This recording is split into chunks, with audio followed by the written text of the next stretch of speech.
गुज़िश्ता सबक में मैंने आप हजरात के सामने अक़रब की तक़सीम की थी कि अक़रब की दो किस्में, अक़रब हकीकी और अक़रब हुक्मी। उस पर मैंने मिसाल भी आपके सामने दिया।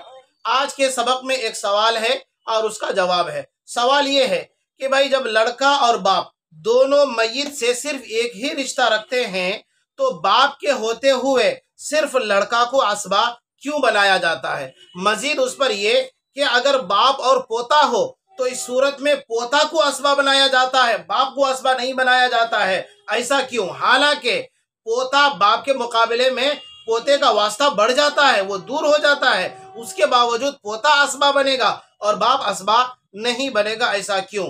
उसका जवाब ये है कि आपका सवाल तो बिल्कुल दुरुस्त है बज़ाहिर, लेकिन समझने की बात है।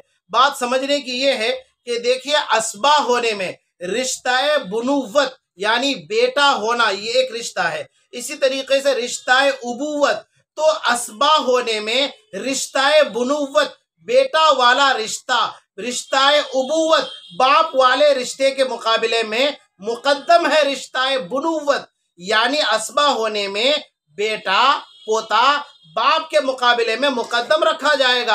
आप नक्शे में भी देखिएगा, पिछले या गुज़िश्ता से पेवस्ता सबक में मैंने जो असबा बिनफ्सी की तकसीम की है और नक्शा बना करके जो आपको समझाया है, तो आप देखिएगा बाप वो दूसरे नंबर पर आता है असबा बिनफ्सी में, और बेटा पोता वो पहले नंबर पर आता है जुज़उल मय्यत में, और बाप असलुल मय्यत में आता है। तो जुज़उल मय्यत जो पहले नंबर पर है वो पहला नंबर वाला मुकद्दम तो होगा ही दूसरे नंबर वाले पर।